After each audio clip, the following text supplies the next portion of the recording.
cosa va a hacer que el orgánico se vuelva inorgánico, ¿no? O sea, si yo me tira yo un ferry con un sistema donde hay CHO2, se va a destruir y va a formar CO2, ¿no? Y por ejemplo, en las pilas de lixiviación, como la de Cerro Verde, hoy en día se evalúa el contenido de oxígeno para las bacterias aeróbicas y el contenido de CO2, porque el ciclo de vida de las bacterias aeróbicas, el ciclo de vida de las bacterias es transformar el CO2 mineralizado o inorgánico en CO2 orgánico, ¿no? De ahí también ha surgido un término que hoy día, producto de que finalmente nos dejen miles de millones de toneladas de residuos los, los fabricantes de commodities, ¿no? Commodities son materias primas, alimentos, ¿no? Esos son commodities. Esos commodities dejan pues una secuela de residuos y de contaminación espantosa en los países donde se realiza la explotación, ¿no? Y entonces, al llevarme pues la infinitésima parte de eso a los países avanzados, entonces yo puedo hacer una economía circular. La economía circular significa que mis fábricas producen cero residuos, ¿no? Si ya dejé los residuos pues ahí en los pobretones que cargan con su basura, entonces ya puedo ponderar en Japón, en Suecia, en Finlandia o en Estados Unidos que mis fábricas son circulares, pues porque esa mínima fracción de masa la absorbo, ¿no? A pesar de que las fundiciones también son grandes fuentes de producción de residuos, ¿no? La refinería de zinc, por ejemplo, produce alrededor de, ya me olvidé, pero tiene millones de toneladas de residuos, de residuos de hierro, ¿no? O sea, si ustedes entran al Google Earth y miran la refinería de Cajamarquilla, van a ver que la refinería de Cajamarquilla es un pedacito y van a ver un montón de lagunas, ya deben estar en la sexta laguna, lagunas donde tienen residuos de fierro, ¿no? Por lo que, mala noticia, ese acuífero tiene arsénico, ¿no? Arsénico y cadmio. Entonces son acuíferos, o sea, el agua que tienen esas lagunas es muy contaminante. Las paradojas de la naturaleza es que las aves cuando migran pasan por Cajamarquilla. Y las aves migrantes, las aves que son marinas, ¿no? Las gaviotas, etcétera, miran las lagunas de residuos de fierro y creen que es agua de mar porque tiene un color verde azulado, como si fueran agua de mar. Entonces las gaviotas asocian con lo que ellas conocen y bajan en masa a tomar aguas de esas lagunas contaminantes y se mueren por cientos. Entonces actualmente en esas lagunas hay vigilantes con escopetas para espantar a las aves para que no bajen a tomar esa agua ultra venenosa. Entonces, aún las fundiciones tienen residuos, ¿no? Hilo botaba sus escorias al mar, ¿no? Cosa que después ya fue prohibido y actualmente no es así. Entonces, tenemos que empezar por reconocer que la industria minero-metalurgia es una enorme fábrica de residuos y que es en ese sentido una industria que no tiene futuro tal como la concebimos hoy. O sea, que debe ser reestructurada de A a la Z para que sea realmente una industria circular y que promueva el desarrollo sostenible, ¿no? Entonces, todavía hay mucho camino por recorrer. Por eso es que cuando las Naciones Unidas se vanagloria de que ya estamos cerca de cumplir los ODS, ¿no? Y que en 2030 ya debemos de cerrar con broche de oro cumpliendo con los ODS, el tema central es que los objetivos de desarrollo sostenibles no pueden ser mundiales. Y esos objetivos de desarrollo sostenible están establecidos de manera para todo el mundo. Y los problemas de desarrollo sostenible del Perú tienen que ver con Bolivia, son cercanos a los de Ecuador y Chile y Colombia, pero por ejemplo ya está lejos de Brasil, porque Brasil, su industria minera solo aporta el 10% de las divisas, ¿no? Mientras que para Perú y Chile, Chile ya se van a gloria desde el año pasado, el anteaño, desde el 2019, que ya menos del 50% de su dieta exportadora, o sea, los ingresos por exportaciones chilenas, menos del 50% hoy día son de minería de cobre, ¿no? En el Perú seguimos con un 60%, ¿no?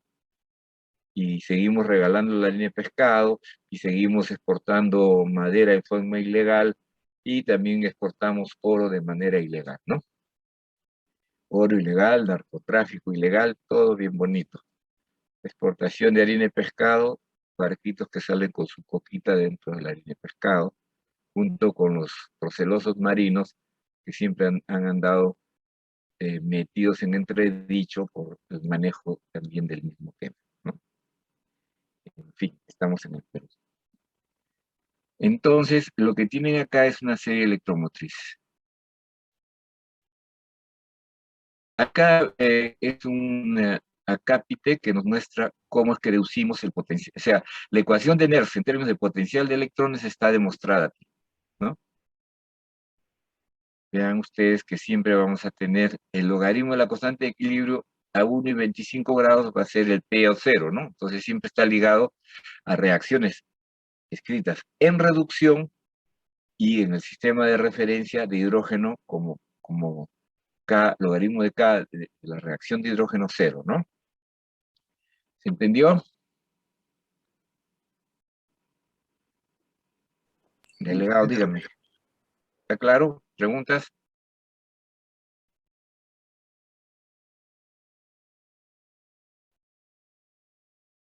Conteste, delegado, si me está escuchando o no me está escuchando. Sí, género, sí se entendió. ¿Ah? ¿Me están escuchando? Sí, género, ¿me escuchó? A esta hora se corta mi internet, ¿ah? Así que tienen que avisar, me voy a seguir hablando como loco y ya ustedes no me escuchan. Esto, por ejemplo, es un mal ejemplo que saqué de internet hace varios años, que supuestamente es un resumen de, este, de fórmulas. Entonces, voy a colocar, ¿quiénes han ganado puntaje hasta ahora? Solamente ha sido, ¿qué grupo ha ganado puntos? Bichito, sí. Ya, si quieren seguir ganando los grupos, me van a decir, de acuerdo a lo que hemos explicado en el curso, corrijan ustedes cualquiera de las fórmulas que están viendo. Por ejemplo, a la primera fórmula, ¿qué le falta? Le falta varias cosas, ¿no? ¿Quién quiere ganarse un punto corrigiendo la primera fórmula?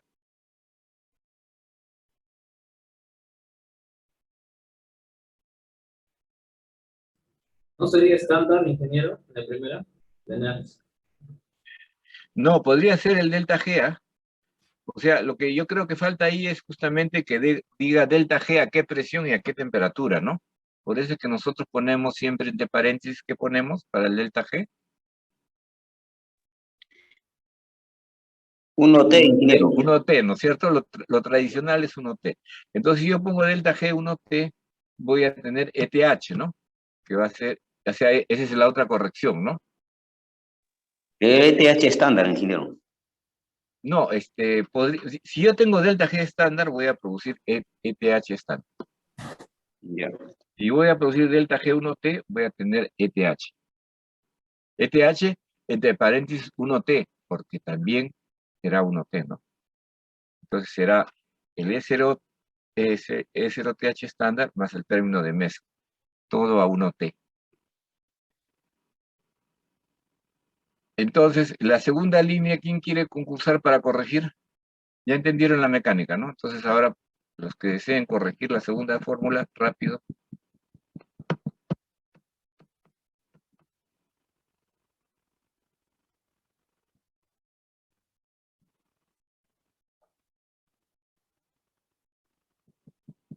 Bueno, acá sería E0TH, E0TH, y acá también había que poner 1T, ¿no? 1925 sería 1.25, ¿no? P otra vez puede ser ETH, y este sería el estándar, ¿no?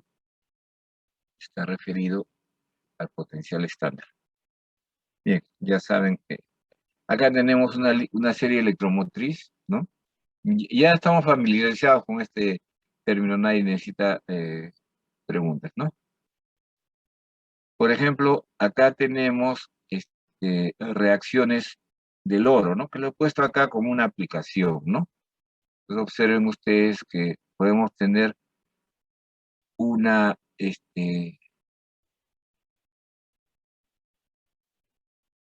serie electromotriz. Y qué raro, el oro está acá, ¿no? Entonces, miren, cuando yo cianure el oro, o sea, en la serie electromotriz, en esta serie electromotriz, esa es una pregunta, ¿quién quiere contestar? ¿Qué grupo quiere contestar si esta es una serie electromotriz? La costa no es una serie electromotriz. Ya, pero lo podemos ordenar como una serie electromotriz, ¿no? Sí, exacto. ¿Quién es el más noble acá? Dejen de lado la del oxígeno, ¿no? Bueno, en todo caso está bien. El oxígeno es el más noble, ¿no? No está en su sitio, como tú bien has dicho. O Mercurio. sea, si tú tuvieras que realizar esta tabla como, ya, ordéname esta tabla como serie electromotriz y léeme la reacción y el potencial. ¿Quién sería número 1? El mercurio. Ándate despacio, que te acabo de soplar la respuesta, pero tú no me has escuchado. El oxígeno, ingeniero, a 0,45. De ahí ¿Quién sigue, está contestando? La coste siempre. sí, la coste. Ya, De ahí entonces la sigue, coste, muy bien. de ahí Número sigue 1, el oxígeno. oxígeno, Número 2, el cianuro de mercurio, número 3, el cianuro de plomo, número 4, el cianuro de plata, número 5. el cianuro de oro. Conclusión, ¿qué cosa va a haber en el líquido, en el licor de lixiviación de cianuración? Va a haber mercurio, plomo, plata, oro, ¿no es cierto? Va a haber cobre también, porque en realidad no está como cobre metálico. El único que está como metal es el oro, ¿no? Pero los otros van a estar como sulfuros, ¿no? Entonces, quizás tendríamos que reescribir estas ecuaciones en términos de sulfuros, ¿no? Pero sí nos da una referencia, ¿no?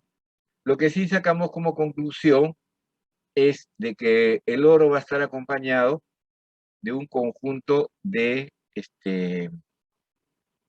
iones, ¿no? O sea que no solo cianuramos el oro, sino que cianuramos toda la tabla periódica, se podría decir, ¿no? ¿Correcto? Correcto, ingeniero. Acá hay una, ya se supone, estoy revisando primero si está corregido, ¿ya? Ya. Este acápite, miren ustedes, cuando no había la facilidad del software, teníamos que hacer este cálculo. Igual como teníamos que integrar, en todo caso, hacer la semisuma del CSUP para este curso, había otro tema que era muy importante, que era que nosotros necesitamos tener la entropía y el CSUP de los iones. Pero en ninguna tabla de valores termodinámicos ustedes van a encontrar CSUP de cobre más 2. No existe. Entonces, fue Chris y Coble los que desarrollaron una fórmula para calcular el CSUP y en consecuencia el término de entropía del ion. Entonces lo que dijeron fue, observen ustedes esta fórmula de acá.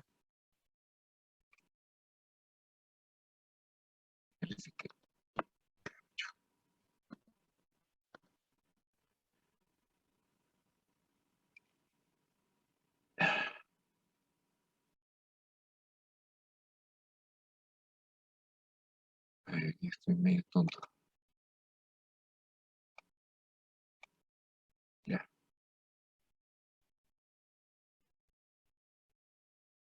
Entonces, esta es la entropía absoluta de un ion, digamos, cobre más 2. Este asterisco es entropía absoluta. Entonces, la entropía absoluta va a partir de los 0 grados Kelvin hasta la temperatura T. Entonces, eso nos lleva a dos partes, ¿no?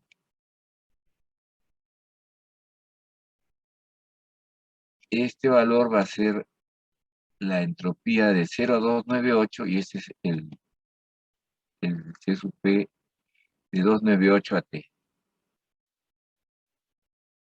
Entonces, vamos a tener una entropía absoluta cuando vamos de 0 hasta T y una entropía relativa cuando estamos de 298 a T.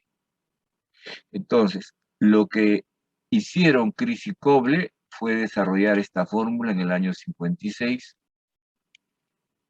y sacaron una serie polinómica, ¿no? Entonces, había un término C sub T por S absoluto al cuadrado más dt por entropía absoluta a 298 al cubo, es decir, desarrollaron un polinomio. Dijeron que la entropía absoluta a T era un polinomio basado en la entropía absoluta a 298, ya que es igual la entropía absoluta con la entropía convencional a 298 a esta fórmula, ¿no?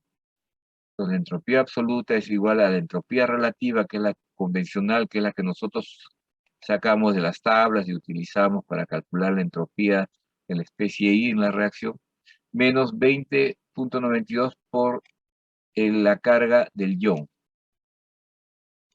2092 es la traducción para joules. O sea, esta es una fórmula desarrollada para joule-mol, grado Kelvin.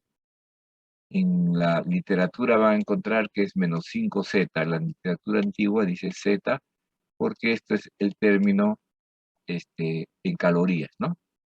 Pero si estamos trabajando en joule-mol, esta es la fórmula. ¿Se entendió? ¿Preguntas? ¿Está claro?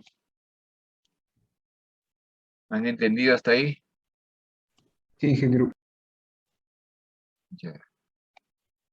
Otra vez para variar, ¿por qué ya no hacemos estos cálculos? Pero sí es importante que conozcan la teoría, porque en todo software van a ver que cuando estamos con iones dice si quiere que usemos la aproximación de Chris y Coble o no, ¿no? Entonces siempre hay que poner sí, aunque por defecto calculan con Chris y Coble, ¿no?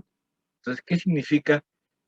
Es resolver la interrogante, cómo voy a tener el aporte, ¿no? Porque acá voy a hacer yo delta de G, delta de S. Entonces, esto va a ser delta de S productos menos reactantes, ¿no? Entonces, si yo tengo cobre más 2 electrones igual cobre 0, va a ser la entropía de cobre 0, que es 0, bueno, menos la entropía de cobre más 2, ¿no? ¿Y cómo voy a calcular esa entropía de cobre más 2? ¿Cómo voy a calcular el C sub P de cobre más 2? Entonces, la base está en definir el C sub P. Como es segmento de recta, siempre va a ser C sub P a 298 va a ser la entropía absoluta menos la entropía absoluta a 298 entre el logaritmo de T entre 298, ¿no? Acá esto debía ser asterisco, pero como pongo absoluta acá no hay confusión, ¿no? Es absoluta. Entonces, con esta fórmula y esta relación, yo puedo traducirlo a entropía relativa, ¿no? Y entonces, miren ustedes que el término C sub P de 298T se va a transformar en alfa más BT. O sea, ¿qué significa aplicar, introducir esta ecuación acá, ¿no?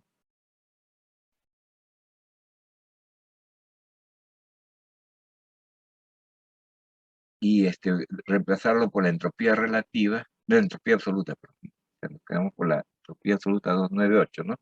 La entropía absoluta va a ser A más BT, entropía absoluta 298, ¿no? Y al dividirlo entre L n T, saco un factor AT entre 298 y beta va a ser 1 menos beta. Es simplemente el reemplazo en esta fórmula de esto y de esto, ¿no? De esta fórmula y de esta fórmula acá, ¿no? Entonces, llegamos a que el C sub P a 298T, que lo necesito para este punto y para este punto de entropía, y teniendo esta recta, yo ya puedo utilizar esta ecuación. La buena noticia que eso es lo que hace el software, ¿no? Cuando el software calcula todo esto, ¿no? El software va a calcular todo esto, está utilizando esta aproximación, ¿no? Pues antes teníamos que calcular a mano, ¿se imaginan? Uno por uno. Entonces, dense cuenta que acá hay los términos A, T y BT, que fueron el aporte de Chris y Coble a la química, ¿no?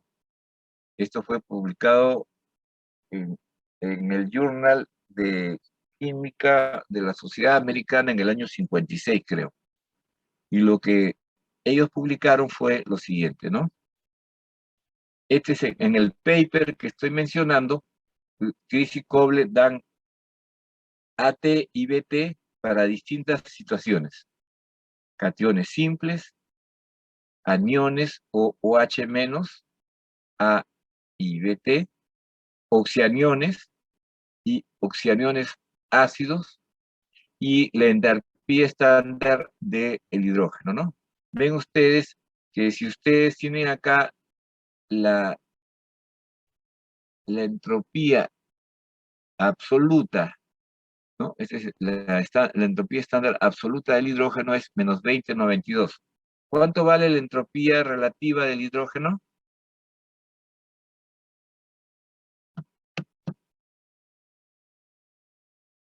Hasta ahora nadie se ganó otro punto, ¿eh?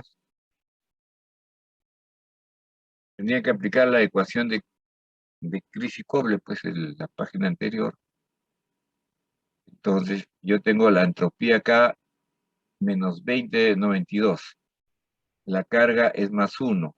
Entonces, este pasa al otro lado y menos 20 más 20 nos da. ¿Cuánto es la entropía relativa del hidrógeno? 40 y algo. 40 con 40. Pero, 20.92. ¿Ah? 20.92. 21.92 menos. Ya, apunten. Entropía absoluta menos 20,92. Ya, oye, le voy a empezar a bajar punto a toda la clase, ¿ah?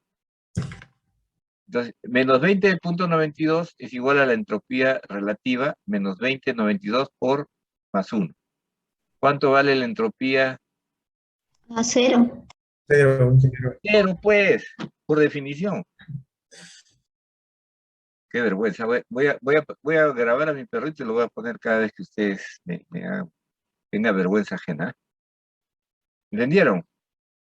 Bueno, antes había que hacer todo este circo, había que hacer regresiones lineales. Resulta de que, me acuerdo que en las hojas electrónicas que prepararon estos jóvenes hace 10, 15 años, podían hacer T contra AT y BT y salían regresiones lineales.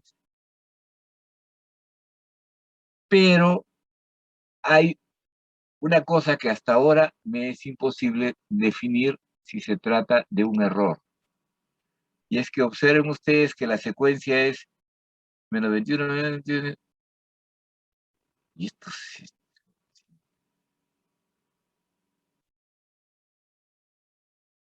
acá también está raro, porque acá debería ser menos, ¿ah? Sospecho.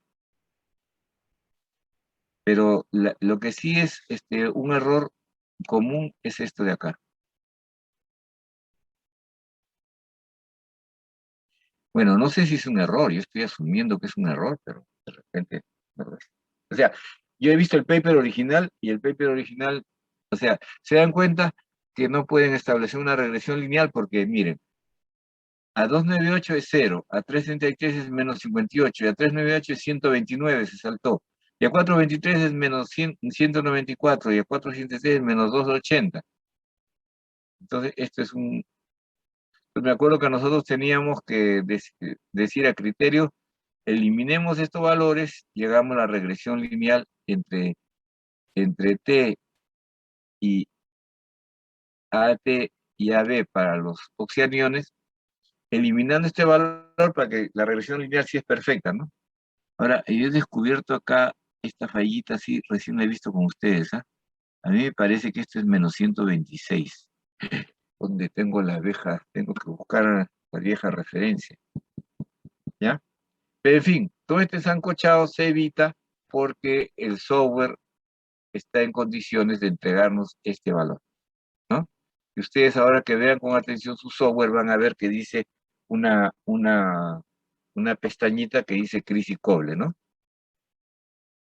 Entonces, bueno, eso lo vamos a ver ahorita. ¿Preguntas? Entonces, esta es la forma de calcular el C sub P y la entropía relativa de los iones. Acá hay una aplicación que está directamente relacionada con el proceso SART de Yanacocha. En Yanacocha, como el yacimiento se ha profundizado mucho, ya están apareciendo sulfuros, ¿no? Tengo entendido que esta semana Newmont ha anunciado una enorme inversión para explotar los sulfuros de Yanacocha, ¿no? Entonces, el tema es que entonces ellos están, así como en Cerro Verde, después de explotar los óxidos, aparecen los mixtos, óxidos más sulfuros secundarios, que todavía pueden ser cianurados, ¿no? Cuando aplicamos la lixiviación ácida bacteriana. O sea, la lixiviación ácida disuelve los óxidos de cobre y la lixiviación bacteriana oxida los sulfuros de cobre, básicamente el Cu2S y el Cus, y la bornita secundaria, si la hubiere, la disuelven fácilmente con ayuda del ion férrico que producen las bacterias. Paradójicamente, del waste rock, o sea, de la roca de desmonte dejada, abandonada en la mina, en su desarrollo. Y es lo que parte del cálculo de los residuos mineros que hemos hecho, ¿no? Entonces, lo que he hecho yo para un paper que hicimos con un exalumno es hacer las reacciones principales que hay en el proceso SAR. Por eso dice celdas electroquímicas que se forman en el proceso SAR. Y ustedes pueden divertirse verificando, creo que el ciclo pasado encontramos un error, ¿eh? Una de estas tiene error. Pero uno, entonces, ¿cuál es la política? Número uno, ustedes saben que yo no garantizo balanceo, entonces ustedes tienen que mirar si está bien balanceado. Número dos, yo tengo acá la reacción catódica y la reacción anódica. 1 más 2 me va a dar la reacción de celda completa, ¿no? Y también me va a dar el potencial, ¿no? Entonces, por ejemplo, lo que estamos diciendo acá es que si la reacción catódica es la reducción del oro cianurado a oro cero, y la reacción anódica es la disolución de la pirita, la goetita va a estar con el oro. Entonces, es lógico pensar que la goetita va a ser una fuente de oro porque va a ser absorbido, ¿no? El oro va a ser absorbido por la goetita. ¿Se dan cuenta? Entonces, acá vemos que el oro y la goetita están juntos, ¿no? Ahora, después tenemos el par galvánico hierro-pirita, ¿no? La reacción anódica es la pirita cianurándose, mientras que la reacción catódica sigue siendo el oro cianurado pasando a oro metálico, ¿no? Entonces vemos que esto también va a producir más oro metálico, ¿no? O sea, la cianura, el par galvánico pirita a UCN- va a producir oro metálico. Entonces, eso quiere decir, la conclusión es que en el proceso SART va a haber oro que se va a precipitar y va a perderse, ¿no? Entonces, es una cosa a tener en cuenta para desalentar esta reacción, ¿no? Y después hicimos el mismo análisis para la plata, porque saben que ya hemos visto que en el licor de cianuración va a haber oro, plata, cobre, etc. Y otra vez, cuando hay pirita, la pirita va a actuar como agente precipitante de la plata. Entonces vamos a encontrar pirita con plata, ¿no? Y la energita también sucede lo mismo. Me parece que para la energita no había datos en el HSC y tuve que buscar de otra fuente, ¿no? Se dan cuenta que ya no nos limitamos, ¿no? Si no encontramos los datos para hacer el cálculo de productos menos reactantes, potenciales químicos de productos menos potenciales químicos de reactantes, podemos recurrir a otras fuentes bibliográficas, ¿no? O a otro software. Y hay chicos que están usando el HSC9, ¿no? Me han informado en Funda 1. ¿Preguntas de esto? En las aplicaciones, en el último capítulo de este curso vamos a ver esto en detalle. Les doy copia del paper, ¿no? Que se llevó a la convención minera penúltima. En la última hicimos sobre precipitación de cadmio y en la penúltima fue sobre procesos SAR. Entonces, ya sabemos que los datos termodinámicos pueden ser de diferentes fuentes, ¿no? Miren ustedes, acá está el HSC7, acá está el FACWeb, que es el peor de todos, casi no da, iones casi no da, o sea que es un saludo a la bandera, lo que dice acá. Está el Medusa, el Thermocalc, o papers, o por ejemplo el servicio geológico. El servicio geológico tiene su software que se llama FairCalc, que es lo más endemoniado que hay y nunca he podido yo usarlo. Desde que yo tiré la toalla hace tiempo, me olvidé que existe el FairCalc. Pero el FairCalc es un software libre para cálculos de diagramas y de reacciones químicas, pero cuya base de datos es muy limitada, pero por ejemplo, para el fierro 3, el sistema fierro 3, arsénico 5, publicaron esta data. Entonces esta data nos puede, se dan cuenta que cuando tratamos de hacer un diagrama y no hay aquí, no hay acá, entonces tenemos que recurrir a datos de papers, ¿no? Entonces, y hay otras fuentes, hay muchas, cada día aparecen más, ¿no? Cada día aparecen más y peores, ¿no? Entonces, el tratamiento de datos termodinámicos es lo que estamos haciendo en la práctica 1, o sea que es ocioso que ustedes, o sea, es lo que ya saben, ¿no? O sea, esto ya lo saben, ¿correcto? Estamos de acuerdo, Lacoste, que esto ya lo han visto, ¿no? Y lo han hecho para su práctica 1, ¿no? Que se llama el tratamiento de datos termodinámicos, ¿no? Sí, jefe. Si no, todos estamos de acuerdo. Bien, entonces, habiendo terminado el capítulo 2, prefiero volver a ver lo de la práctica porque ya estoy mareado totalmente. Ver, caracho, desde voy a grabar la clase. Voy a generar el PDF.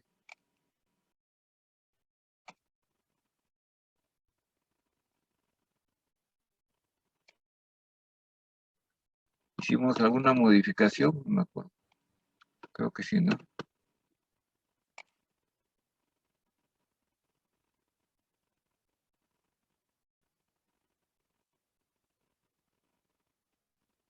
Ya.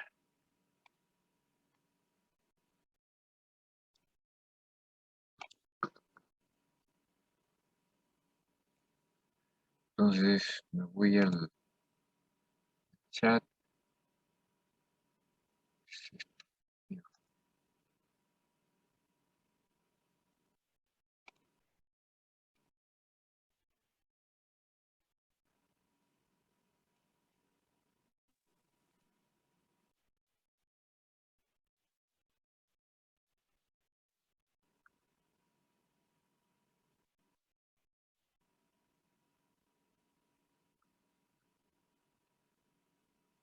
Los de Funda 1 ya presentaron su primera práctica, pero con ustedes andamos medio chueco.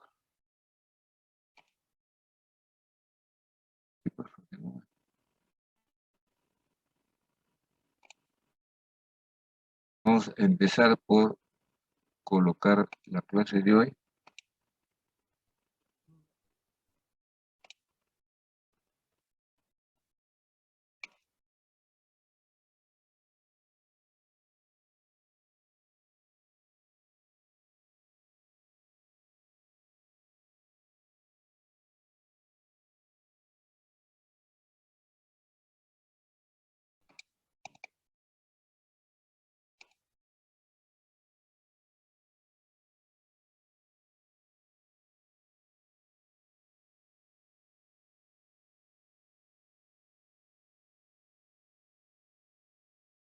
Donde Diego se guardó la clase, entonces.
Ya tienen la lección 2, ¿no? Ahora, yo no entiendo por qué diablos estamos tan atrasados. Bueno, los trabajos ya están asignados, ¿no?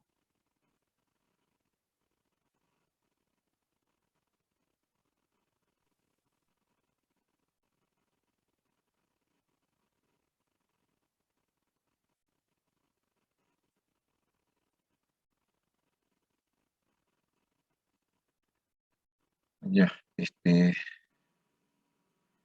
no estoy compartiendo, ¿no? No, ingeniero, está compartiendo. Ya. Voy a preparar el enunciado de la práctica 1 y lo termino con ustedes. Primero voy a buscar la base.